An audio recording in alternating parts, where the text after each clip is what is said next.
Soal selanjutnya, sebuah batang dengan panjang 50 cm ditahan dengan sebuah tali yang terhubung melalui dinding dan diikat, kemudian dihubungkan dengan beban 10 Newton. Berat batang adalah 10 Newton juga. Pertanyaannya, tentukan tegangan tali. Baik, seperti biasa, yang kita lakukan pertama kali adalah menggambar semua gaya-gaya yang bekerja pada batang. Jika poros batang ada di sini, ini adalah poros batang, maka kita bisa menentukan apa saja gaya-gaya yang bekerja pada batang. Baik, yang pertama kita lakukan mencari gaya berat dari batang. Oke, gaya berat batang biasanya berada di tengah sini. Oke, di sini ada gaya berat batang. Kita tulis W1. Kemudian di sini di ujung tali di sini juga ada gaya yang di sini gaya berat yang menarik batang ke arah bawah. Kita boleh langsung menulisnya dengan W2 atau sebenarnya ini juga tegangan tali. Tetapi tegangan tali tentu saja berbeda dengan tegangan tali yang ada di sini. Anda boleh langsung menulis lambang W2 di sini. Kemudian di sini ada lagi gaya yang menarik batang ke arah kiri, yaitu tegangan tali. Jadi kita telah menemukan 3 buah gaya yang bekerja pada batang, yaitu W1, W2, dan T. Langkah selanjutnya adalah karena sistem ini seimbang, maka sigma torsi sama dengan 0 karena batang tidak mengalami perputaran sama sekali. Lalu kita akan mencoba mencari torsi yang pertama. Jika kita ibaratkan torsi pertama punya W1. Baik, torsi pertama adalah W1 dikali panjang dari poros menuju gaya. Namun kalau kita lihat antara gaya dengan panjang titik poros ini tidak berbentuk siku-siku, saling tegak lurus ya, tidak berbentuk siku-siku. Syaratnya adalah gaya dengan jarak poros ke gaya haruslah siku-siku. Karena jarak ini tidak siku-siku, makanya kita ambil proyeksi. Baik, Bapak gambar ulang. Oke. Ini adalah sisi miring dari poros ke titik gaya yang jaraknya setengah dari 50 cm, yaitu 25 cm. Jika di sini sudutnya 30, maka sesuai dengan aturan sudut, maka di sini juga sudutnya 30 derajat. Maka kita bisa mencari sisi datar. Ini dia sisi mendatar. Kita sebut saja sebagai X. Maka X ini adalah sisi dekat. Sedangkan 25 ini adalah sisi miring. Jadi torsi 1 adalah W1 dikali X. Baik, kita lanjutkan untuk mencari X. Sesuai dengan aturan trigonometri, kosinus theta sama dengan sisi dekat dibagi sisi miring. Cos 30, sisi dekatnya adalah X dan sisi miringnya 25 cm.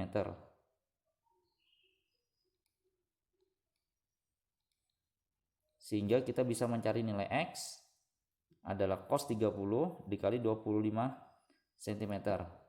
Jadi X sama dengan 25 cm dikali setengah akar 3 cm. Dengan memasukkan nilai W1, maka kita akan menemukan torsi dari nilai dari torsi 1. Bagaimana dengan arahnya? Baik, arah torsi ini searah jarum jam. Oleh karena itu torsi pertama ini bernilai positif. Adapun torsi yang kedua kita ambil misalkan W2. Jadi misalkan torsi 2 sama dengan W2 dikali jarak mendatar. Nah, jarak mendatar bukan jarak miring. Kalau kita ambil jarak miring maka antara gaya dengan jarak poros tidak siku-siku. Sedangkan syarat utama torsi adalah antara jarak dengan gaya yang bekerja haruslah tegak, saling tegak lurus atau siku-siku sudutnya. Nah, sama prinsipnya dengan tadi, kita bisa mencari jarak mendatar ini. Misalkan kita tulis dengan X2 dengan cara yang sama. Jika jaraknya adalah 50 cm, di sini adalah X2 dengan sudut yang sama, maka kita bisa menemukan bahwasanya nanti X2 adalah 50 cm dikali setengah akar 3. Ya, satuannya juga cm. Kemudian bagaimana dengan arahnya? Arahnya juga sama. Ini poros, kemudian ini gaya, maka dia arahnya adalah searah jarum jam. Oleh karena itu nanti torsi 2 haruslah bertanda positif. Sekarang kita ke torsi 3. Torsi 3 adalah perkalian antara T dengan jarak mendatar. Di sini jika jarak dari poros menuju titik T ini adalah jarak miring, maka kalau kita ingin membentuk jarak mendatarnya adalah yang saling tegak lurus. Jika T mengarah ke kiri maka kita harus mencari sisi yang ke bawah. Sisi yang ke bawah adalah, perhatikan gambar berikut, ini sisi miring, kemudian T bekerja di sini. Ini sisi bekerjanya T. Maka jika kita ingin membuat jarak yang tegak lurus maka jarak yang dimaksud adalah jarak dari titik sini ke sisi poros, sehingga di sini terbentuk sudut siku. Yang perlu kita lakukan adalah mencari berapa tinggi dari segitiga ini. Caranya sama dengan sudut 30 dan ini panjangnya 50 cm. 50 cm adalah sisi miring, sedangkan Y ini adalah sisi depan. Maka kita bisa mencari panjang Y, torsi 3 sama dengan T dikali Y, dan panjang Y dicari dengan aturan trigonometri dengan menggunakan aturan sinus, di mana sin 30 sama dengan sisi miringnya sisi depan dibagi sisi miring. Sisi depannya adalah Y, sisi miringnya adalah 50 cm. Maka kita bisa menemukan nilai Y. Bagaimana dengan arahnya Y? Arahnya Y, kalau kita gambar seperti ini maka arahnya adalah berlawanan jarum jam. Setelah kita rangkum, torsi 1 nilainya adalah W1 dikali X atau W1 dikali 25 dikali setengah akar 3,